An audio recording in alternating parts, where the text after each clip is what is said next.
Welcome to Off the Grid, a podcast for small business owners who want to leave social media without losing all their clients. Let's go off the grid. Okay.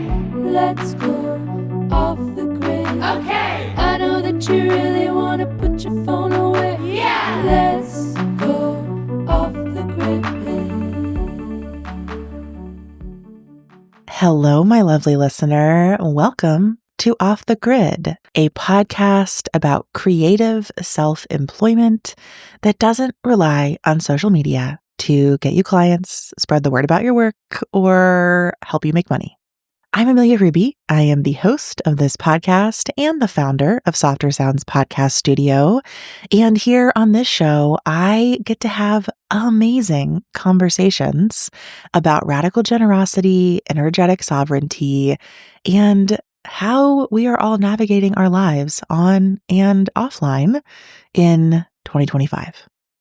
This week marks 3 years of Off the Grid, which feels wild to me. That time has flown by, and I was shocked and delighted when my podcast hosting platform sent me a little anniversary email for the show. And we are currently in our 6th season, nearing 100 public episodes, which again, just feels so beautiful, so overwhelming, so awe-inducing, inspiring to me. And I am just so grateful that you've tuned into the show and that you're here today. If you're tuned in live when this episode releases, Wednesday, March 5th, 2025, it is currently the final call to join our Off the Grid Spring Co-working Club, which is a very fun pop-up offering that I've put together for this spring, where we'll be gathering twice a week, Monday and Wednesday mornings, to work together for an hour, do a little Pomodoro session, if you will, and get some things done amidst a very kind community of people cheering you on. If you could use a little support, camaraderie, motivation, accountability to help you work or rest in this season, I would love if you would head to the show notes, grab the link. This offering has pay what you can pricing that starts at only $20, which is actually less than $1 per session for the group. So we begin March 10th and registration closes March 7th. So again, if you're listening when this comes out March 5th, now is the time to head to the show notes, sign up. If you join us for even one session this spring, I think that you'll have gotten a great dose of cheering and joy to hopefully fuel you in your creative work for the weeks and months ahead. Now, that shared, let me tell you about today's guest. Lisa Olivera is a writer, therapist, and creative who shares work centered around radical acceptance, cultivating compassion, and integrating our full humanity. She holds a master's degree in counseling psychology from Dominican University, where she received the Dr. Robert Schucraft Award for Inspirational Leadership. She has worked in schools, community-based mental health, and private practice. Her work has been featured in publications including The New York Times, Good Morning America, and The Huffington Post. Lisa writes a weekly newsletter called Human Stuff, facilitates writing workshops, and is working on her second book. Her first book, Already Enough, was published by Simon & Schuster in early 2022. She lives with her husband, daughter, and 2 cats in Northern California. Lisa joins me today for a conversation about visibility, about audience growth, about career paths, about grief and grieving. And it might be helpful to know, although I feel like it's not what we want to lead with here, but it could be helpful to know that Lisa has an Instagram following of over 400,000 followers. And in this episode, she tells us the story of how that came to be and how it has shaped and reshaped her work over time.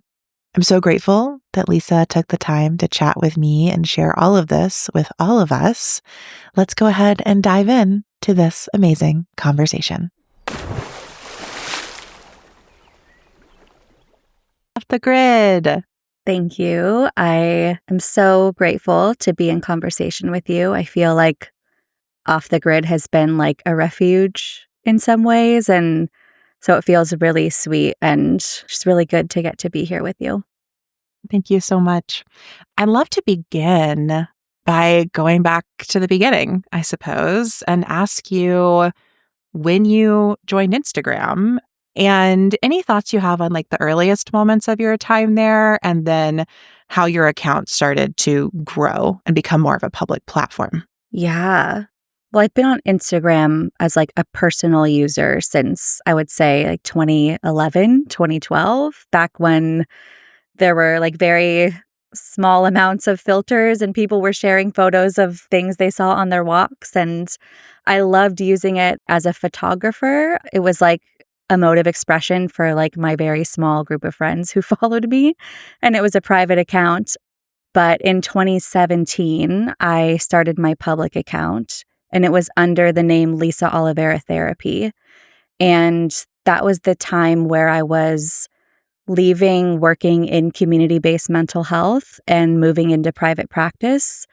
And I sort of started the account for two different reasons. One was seeing how much information and access to mental health was limited to people who had the financial ability to afford those services. And two, to try and market my new private practice.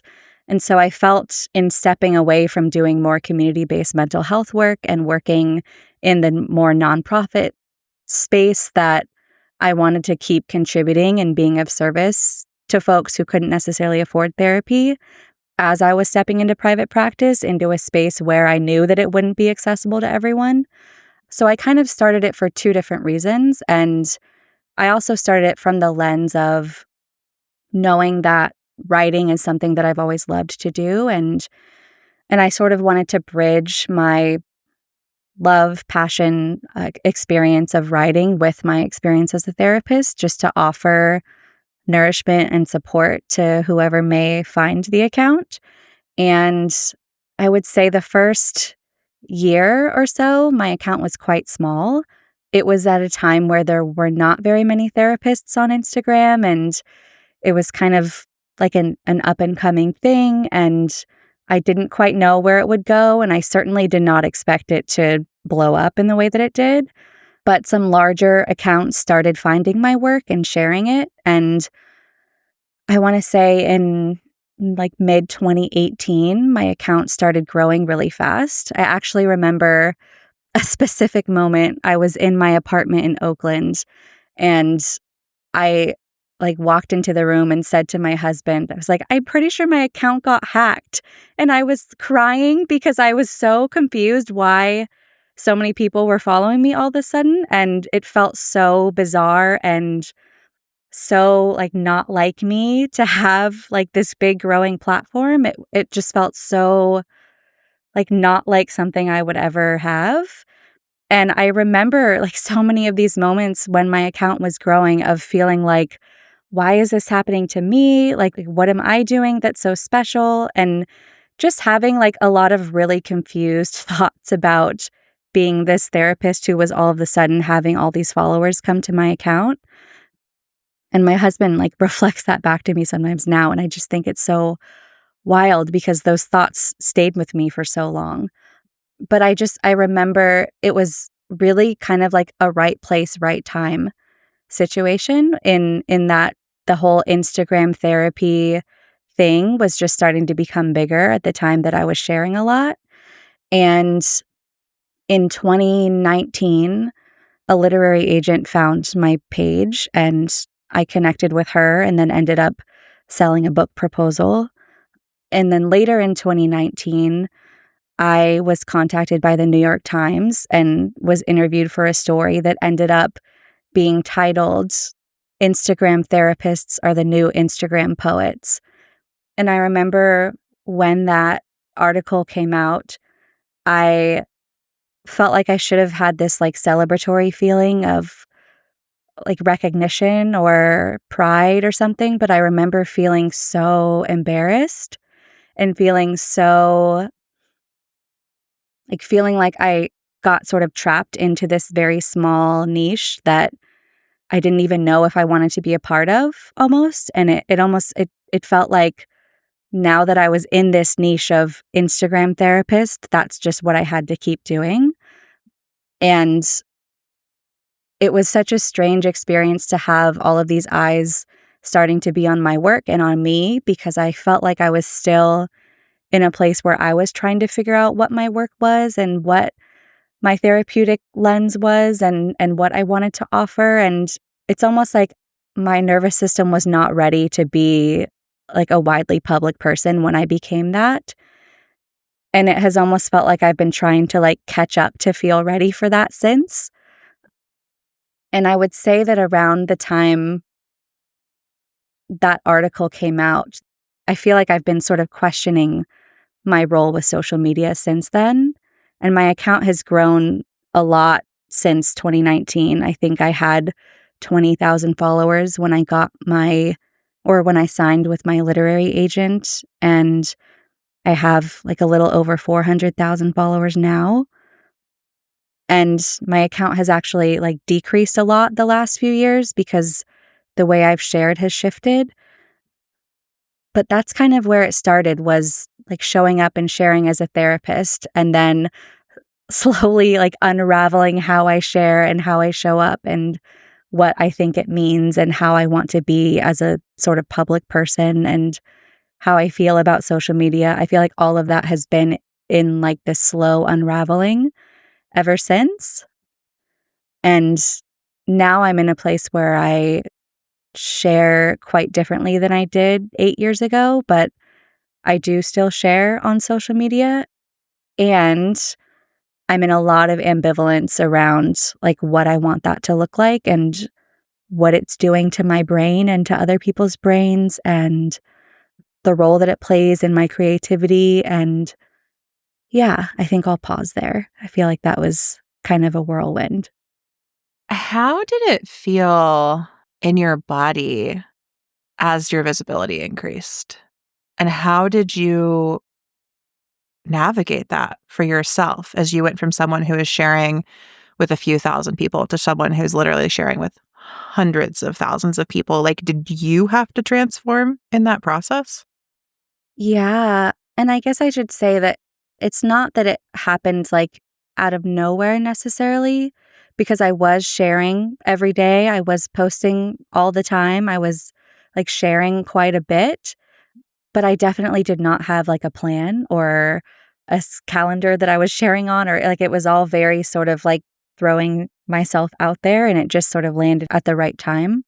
And I think that really have had to do so much work and continue to around like what it means to be visible, what it means to have my work so visible when I've never necessarily felt comfortable having a lot of attention. Like that's always felt sort of scary to my nervous system. And that's something that I've felt in my body, in my just sense of self many, many, many times over the years, is the sense of almost like now that I have all these eyes on me, I have to like be careful or something, or like I have to be extra vigilant.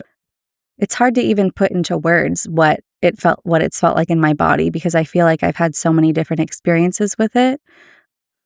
But I think I've had to really like steady myself in what matters to me and in what my values are and in why I want to share and in what I want my work to be.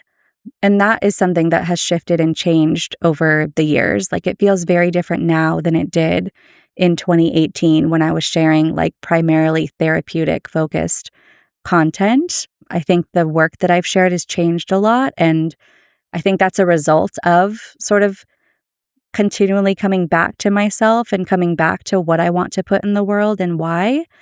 And I think that really centering that has helped me sort of be okay with almost falling off the trajectory that I think I would have kept going down if I had stayed in this Instagram therapist role.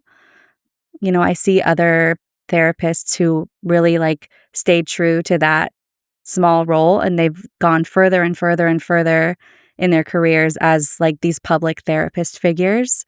And I feel like at the very instant that I could have kept going down that path, I sort of diverted and went down a different path of like not sharing such clear-cut content and sharing more human experiences and sharing from a more human place and less of a like tips and advice and self-help kind of place.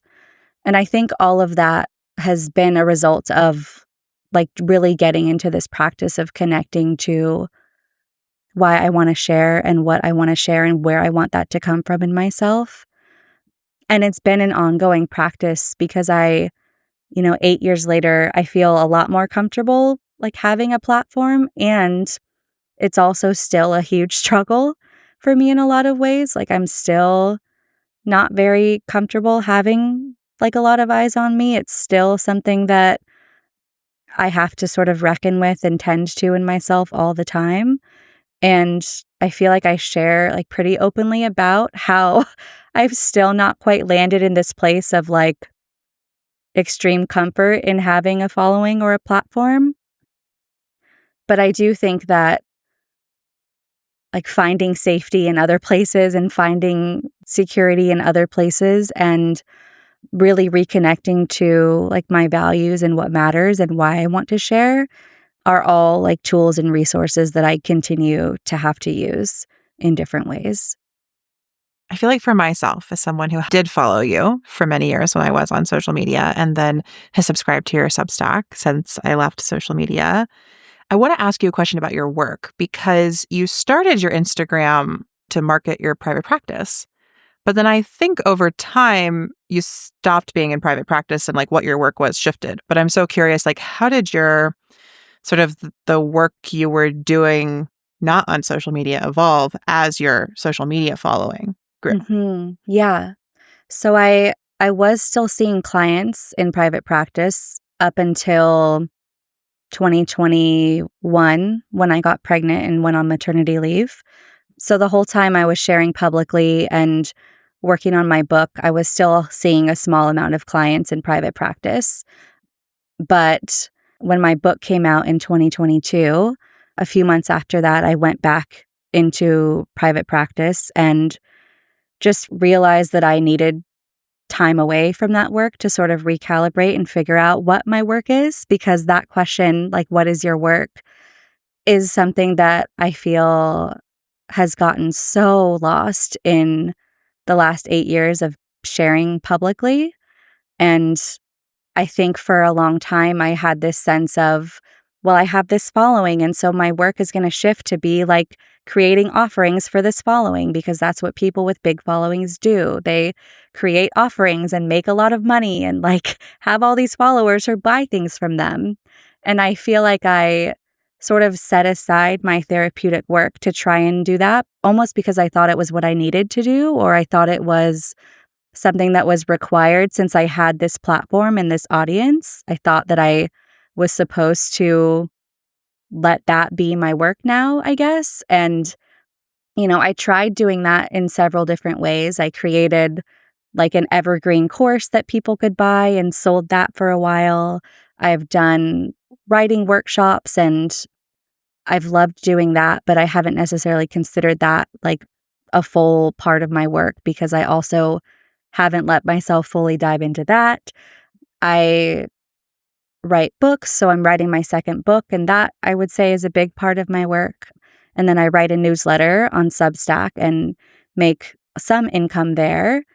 But I really feel like because of my platform on social media and because of my resistance to looking at the ways it is actually not the work I'm wanting to do, I sort of set aside my therapeutic work for several years.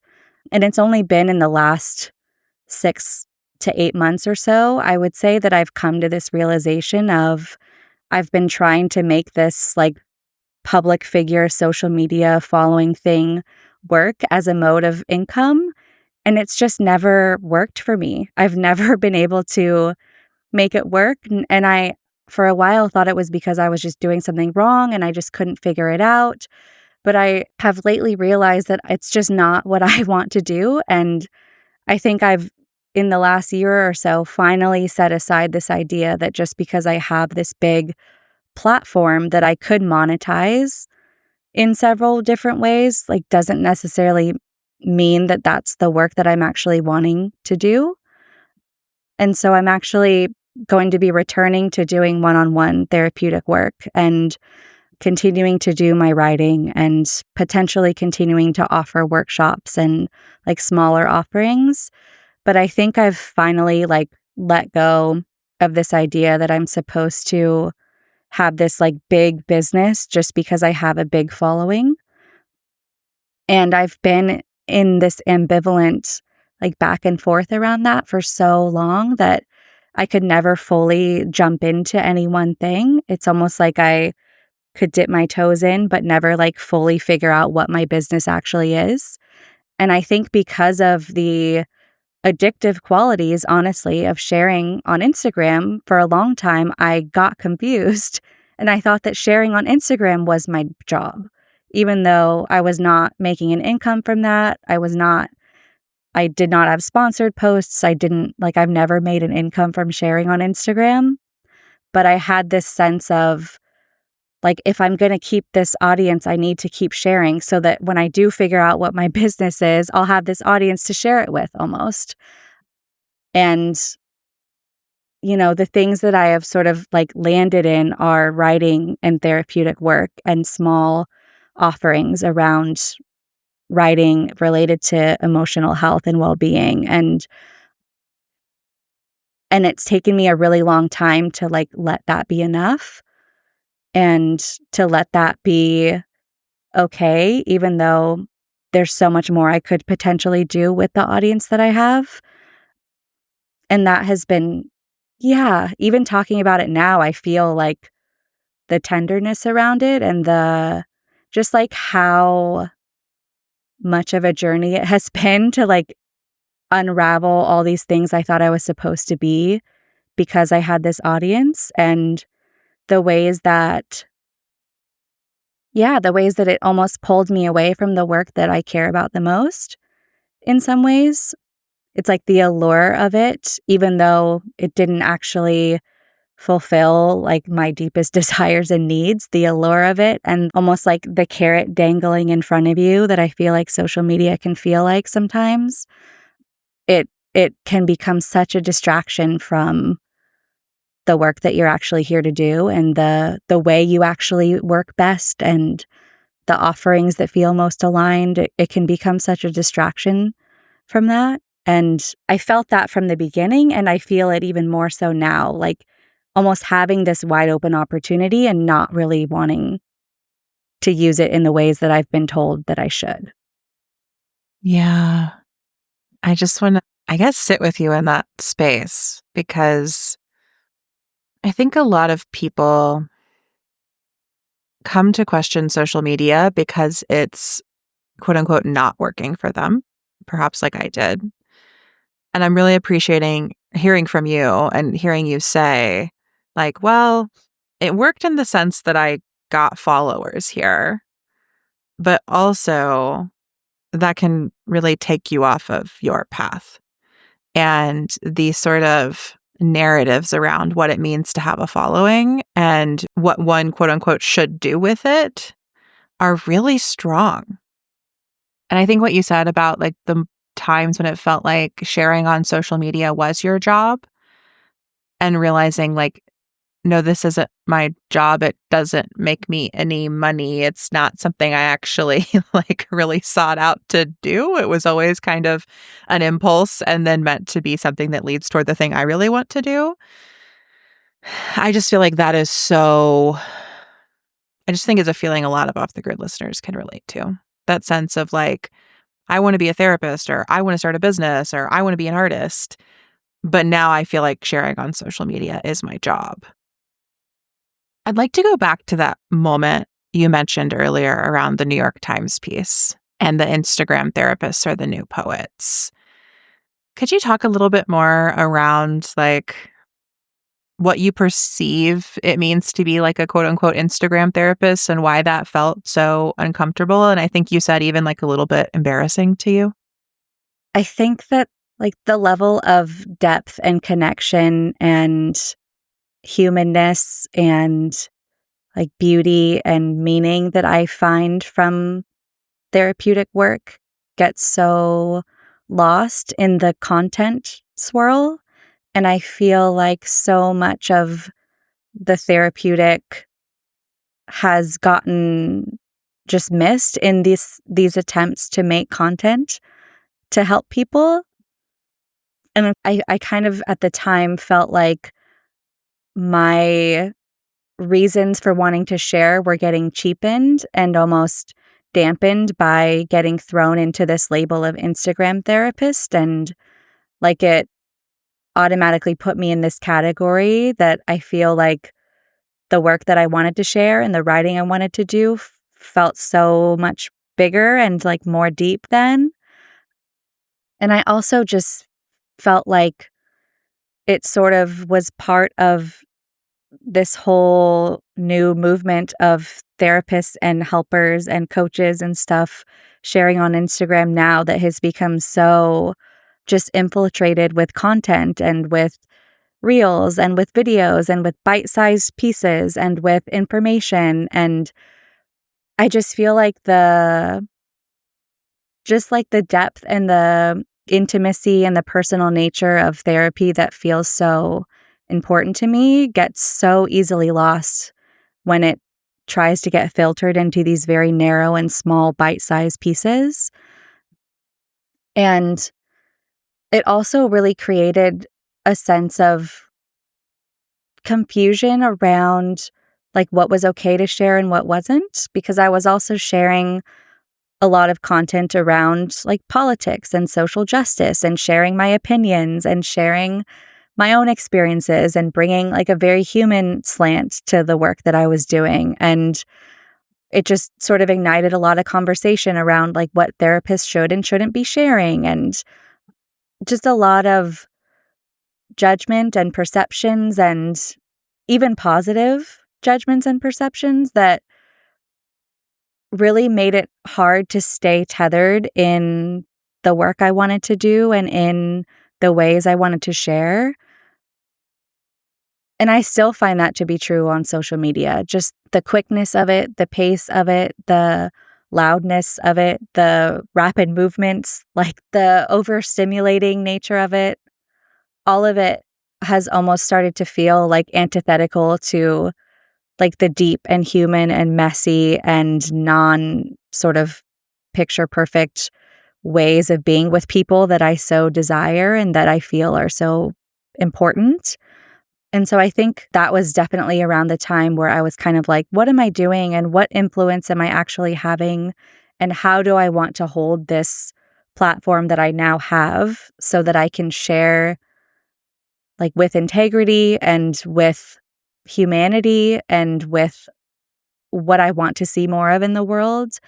And how can I like not give in to the trends and not give in to the things that do really well, even though they don't actually feel like what I want to share? And how can I not do the like 10 things to learn about in order to like fix your attachment or whatever things that a lot of therapists were doing? No shade to any of them, but yeah, it like gave me a lot of question around like, what are we actually doing here? And what do I actually want to do here? And I feel like I've kind of been in that question ever since.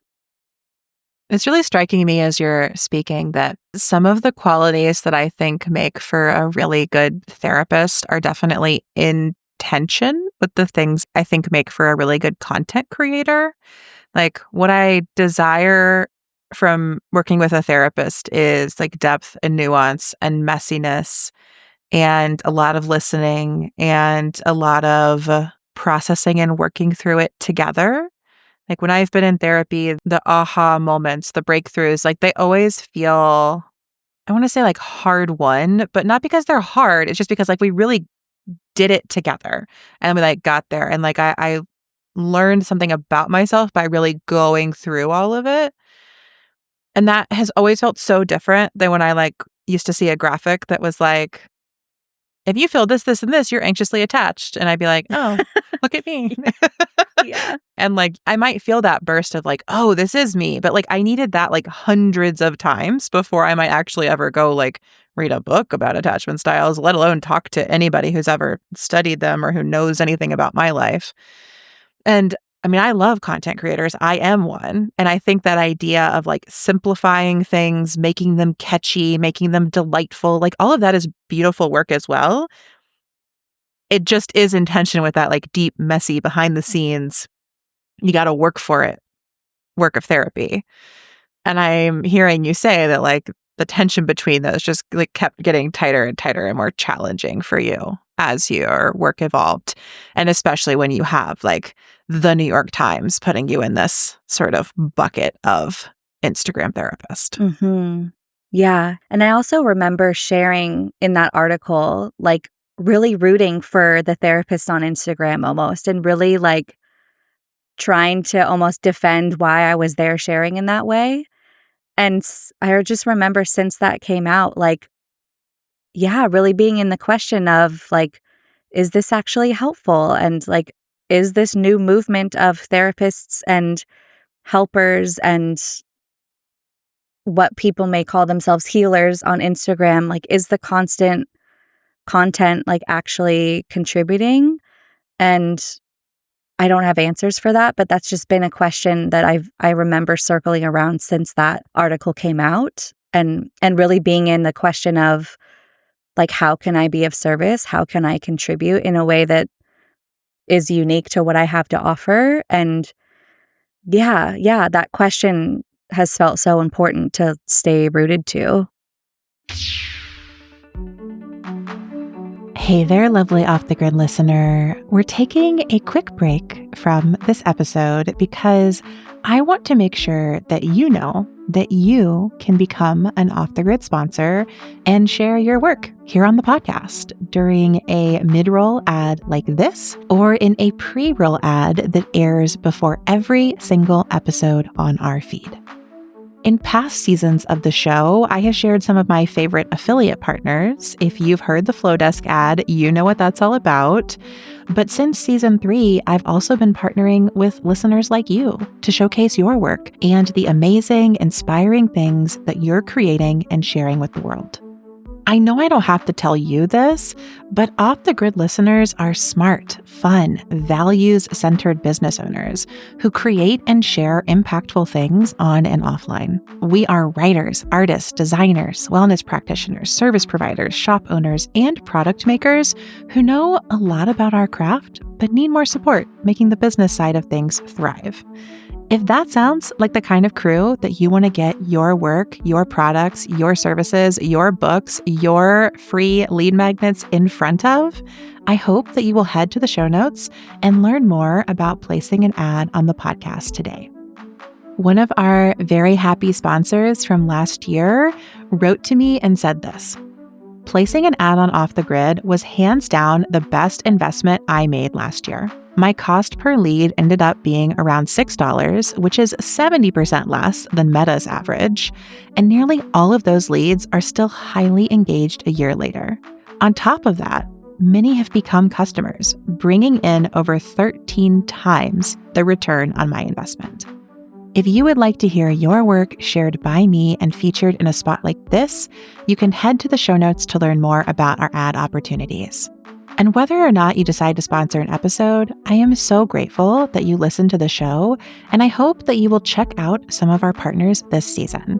They have amazing free and paid offerings for you, so please make sure you click through when you hear them. Okay, enough about our sponsorship opportunities. Let's go ahead and dive back in to this episode.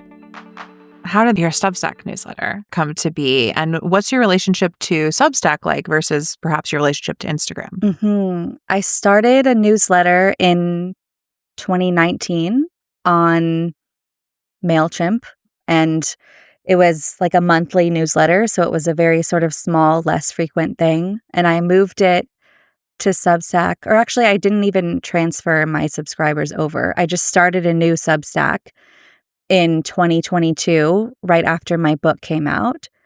And I started it because around the time my book came out, I was just noticing that like my views and shares and all of that on Instagram were plummeting. And I started seeing this sort of correlation between sharing something that was actually meaningful, like my book, not being shown. And I started to sort of see how Instagram did not want us to move away from it and did not want us to share things that would take people off of it and into content and offerings that actually had a lot more depth. And I just really wanted to deepen my writing and deepen the ways I was sharing. That was really the time where I started asking if I wanted to step away from Instagram. That was the time I started taking more intentional breaks. And so I started my newsletter on Substack in 2022. It was not nearly as popular as it is now. There weren't notes, there weren't bestseller badges. It was just what seemed a simple way to share longer form writing with folks. And I do photography. And so I loved being able to insert my photos and share a song that I was listening to and just share more in-depth forms of my writing and my work. And I've loved sharing my newsletter. I still love sharing and creating and making my newsletter. It feels so much more personal and so much more meaningful. And it feels like it can just hold a lot more. And it's not so much about the immediate feedback as it is about just sharing something that people can sit with and simmer on and actually take in and feel. And I've never really gotten into notes. I don't use the chat. I don't use all the things that have been introduced there now. And so I feel like my experience with it hasn't shifted a whole lot, but I do have feelings about even the comments and the restacks and the shares and just some of the ways that it's starting to feel like social media. It feels very different than it did even a couple years ago. I don't align with the values of the creators of Substack. That has been challenging. And I don't really like that they get part of the money that people pay me. And so it's not like it's a perfect option. And I have a lot of questions around it even now of what will I do next?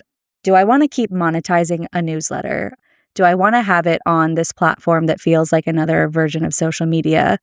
But it has felt like it's given me a lot of permission to step away from Instagram much, much more over the last couple years. I think in the last year, I shared 10 times less posts than I did the years before on Instagram. I just don't share there as much anymore, even though I'm still somewhat active there. It feels like it's a slow descent away. And I think having a newsletter, having a place that I can share just with more meaning and with more intention has sort of created a bit of a bridge to be able to even question if and when I want to step away from Instagram entirely, whatever that looks like. I feel like there's much more opening to do that now that I have this other space of sharing. And I feel like the way that I share in my newsletter is that's what my readers want.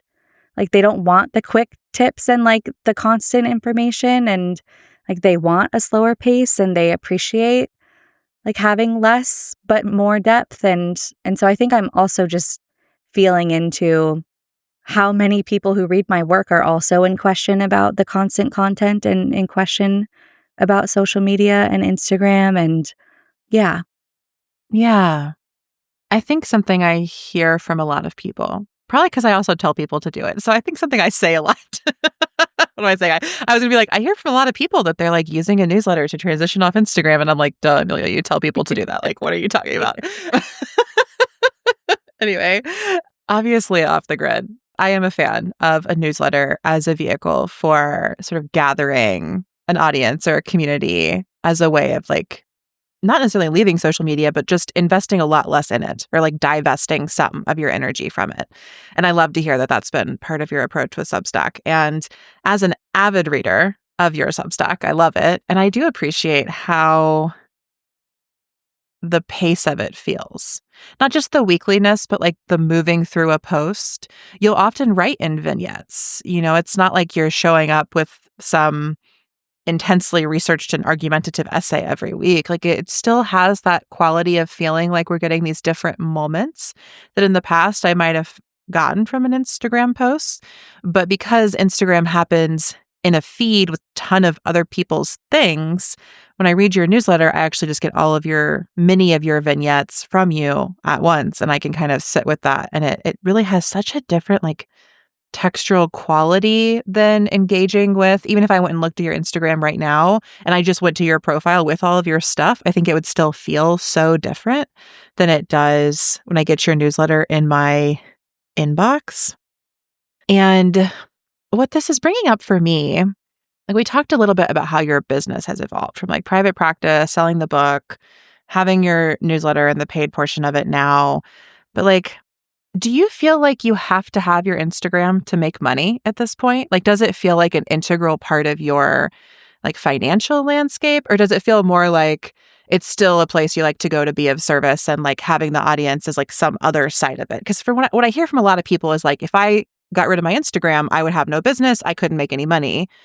But I'm just curious if it feels that way for you at this stage. It did for a while because I don't think that I was allowing the number of subscribers I have on Substack to be enough, or I felt like it wasn't enough. There was like this scarcity mindset when actually like I have 36,000 subscribers on Substack. Like that's enough for me. Like it's not 400,000 people on Instagram, but it's only the last few months that I've been like, oh, this is actually more than enough. And I'm not even using Instagram to sell anything. So I don't really know. It's been a very like internal pull rather than a logistical and literal like deficit for my business.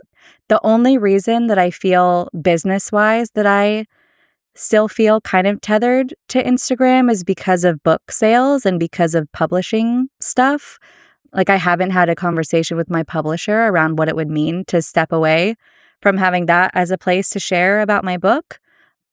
I imagine it would be different than it was when my book came out in 2022 because I have this other place of like literal subscribers to my newsletter that aren't just Instagram followers that might make it a different situation now. But yeah, it's definitely more of I'm hanging on because of book and publishing stuff than like I need it for my income because it really hasn't given me very much income at all. It's given me subscribers to be able to sell a book, and it's giving me like an outlet to move people toward my newsletter. But even that, not a lot of people come to my Substack from Instagram. Like when I check occasionally, like most of my Substack subscribers come from other people recommending it or just from them finding it in a different place, but not from Instagram. So it's more so slowly like trying to let go of the ways that I thought that I needed it. And also like honestly trying to unravel from the addiction too. It's like it's become such a compulsion to be there. Even when I'm not there nearly as much as I used to be, it's like even when I have stepped away to take breaks, I still find myself like wondering about it and thinking about if I should share something. And it's almost like it's infiltrated like this pocket of my brain for so long that I just don't know what my business and life and work and writing would look like without it. And there's also this part of me that knows that actually like there's so much potential room for more depth and more presence and more like service capacity if I were to like fully step away. So I'm really in that question now. And, I share sometimes about my ambivalence with it and about just the ways that I feel like it can be trapping and the ways that it can make you feel like you need to be there, even though logistically, like that's actually not true a lot of the time, which I know that you share a lot about too. And yeah, I'm like really in the question now of like, if I'm not using this solely to be of service, which I try to be when I'm there, what is its role going forward in my work? And if it means being a part of this sort of system that's being created by these billionaires to keep people unwell, in my opinion, like it feels really tricky to stay, and it also feels tricky to do all of the mostly internal work, honestly, that's required to step away. Thank you for sharing all of that. I was just having a conversation with a friend in voice messages this morning around this sort of ambivalence and the feeling of like, okay, I can wrap my head around maybe social media isn't the place to be. But like, once I get there are so many other things I have to wrap my head around, so many other things I have to let go of, so many other threads to pull out or untangle or unweave from the life that I've built. And I think that those are all important and valuable questions. And I've seen you write a bit on the like more addiction side of it around like when you've taken breaks from the apps and you're like, I was like, oh, this is definitely the off the grid narrative. You're like, a lot of people say they leave social media and they feel amazing. And I take a break from social media and I do not feel amazing. So I'm curious, could you speak to that a little bit more? Like, what happens when you take a break from the app, like in your body and your nervous system, or those sort of thoughts that you shared or were already coming up? I was thinking about this the other day, and it feels uncomfortable to face the big hole that is there when social media is not there. It feels uncomfortable to face all the times that I check my phone, all the times that I go to scroll when I'm bored or when I'm uncomfortable or when I don't know what to do. And so it's almost like it's not uncomfortable because it's bad or wrong. It's uncomfortable because it's a mirror to my own behaviors, my own patterns, to all the time and energy that I've poured into that app for so long, and all the ways that it has not given me the return that I thought it eventually would for whatever reason, even though I never actually went for the return either.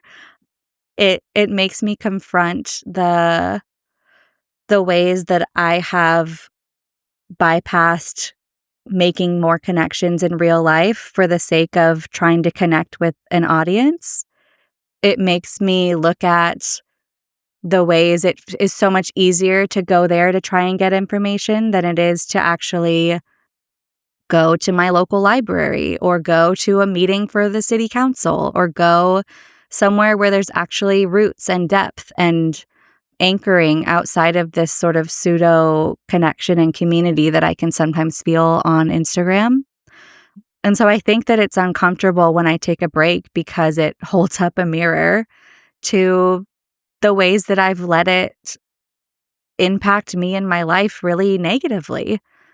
And I don't think I let myself be really honest about that until the last year, like being really honest about how much time I was spending there, even when I wasn't sharing or creating anything, how much time I spent thinking about like whether or not people would like me or accept me or be okay with what I shared or whether or not I would be helpful, like how much time that app has taken from my creativity, from my ability to deepen in my work, from my sense of freedom to be myself without worrying about what this huge audience of people think. And so I think another layer of all of this is like being willing to be very honest and confront myself about the role that it's played in my life and about like the depth of impact that it's actually had. And I think I sort of bypassed that for a long time because it also has brought so much goodness. It's brought, the capacity to write books. Like that has been a dream of mine since I was a child, since I made my first book in kindergarten. Like that has been something I've always wanted to do. And I was able and am able to do it because of this audience that I've built and created. But I don't think I let myself really acknowledge the harm that it has caused my mental, emotional, spiritual health until the last year or so. And I think it has required a lot of facing and a lot of courage to look honestly, and also a lot of permission to grieve how much I've given to something that doesn't give back because it's not a person, it's not a real place, it's not a real community, it's not something that can be reciprocal in the ways that I think our brains can like look to it for. And so I think there's also been like almost this grieving process of how much I've lost to feeling like I needed that app in ways that I've felt like I've needed it before. And that has been, yeah, like actually quite profound to let myself feel and to let myself be honest about and to let myself like need to move through. Because I think there can be so much shame and embarrassment and self-judgment around some of our reasons for needing an app or reasons for wanting to be on there or reasons for sharing or whatever it may be. And just like having the internal permission to fully feel some of that has been really hard, and also like has started this process of being able to unwind some of my internal sense of self from the perception of who I am from this audience that I've cultivated. I feel like I needed to hear some of those things, even though I haven't been on social media for years. Like, when I was on social media, a big part of the body of work I was creating was around selfies for radical self-love. And I did all this work around taking selfies and learning to love my fat body. And I also was studying philosophy and feminist philosophy. So I was doing teaching around the male gaze and the female gaze and the oppositional gaze that bell hooks theorizes. And what I'm hearing as I'm listening to you, what I'm hearing you say is the Instagram gaze is its own gaze that has really come to crystallize over the past decade for so many of us. And it has become its own very real filter that we can start to view our entire lives and filter our sense of self through. And I think that it's really challenging to take that filter off your life once it has gotten all the way in your head, as you've kind of described. And even if you do that, even if you say, get off Instagram like I did, suddenly you look at the world and you're like, this all looks so weird. Why does it look this way? Or I'm still seeing it through this filter, even though I'm not on the app. It's really challenging to understand or to disentangle all of that. And I just feel like a lot of what I do is help people do a kind of basic emotional accounting of what good has come from social media for you and what harm has come. And at some point, those scales shift and the decision becomes easier and clearer. And for some people, the goods and the harms are really low stakes, and it kind of is not that much of a question or that big of a question for them. And for other people, it's I think, Cody Cook Parrott has a zine that's social media brought me my best friend's book deal, career, house, all of that. And it made me want to die in their terms. We have to do that emotional accounting. And some of that is also the material accounting of the book deal, the career changes, the things that do come with that. And I just appreciate you being so honest and open and real with us and where you're at with that accounting right now. Yeah. And I think that one of the gifts of being willing to look honestly at the reasons I'm still there, the reasons I'm afraid to leave, the reasons I think I shouldn't leave, or the reasons I think I should. Even though I haven't gotten to a place of clarity or certainty, I feel like I have, from doing that self-examination and reflection, gotten to a place of at least being willing and able to choose.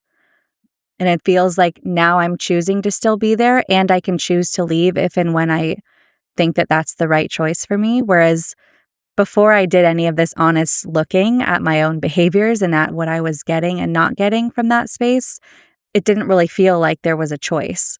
It almost felt like, well, I wish there was a choice. I wish I could choose differently, but it didn't feel like there was actually a choice, even though there is and there always was. But I feel like in exploring it and even thinking about my path and my trajectory and the ways my work has changed and the ways that my life has changed, it feels like I have more access to actually choosing and to owning my choices and to taking responsibility for whether I choose to stay or go, and for just being willing to stay in an honest conversation with myself around what that means. Like that has felt more important to me than like being able to make any final decisions in this season. And I imagine that a time will come where like more decisions are made about it and I feel more clarity. But I think even being in this place of like, oh yeah, I get to choose if I want to leave there, like I can.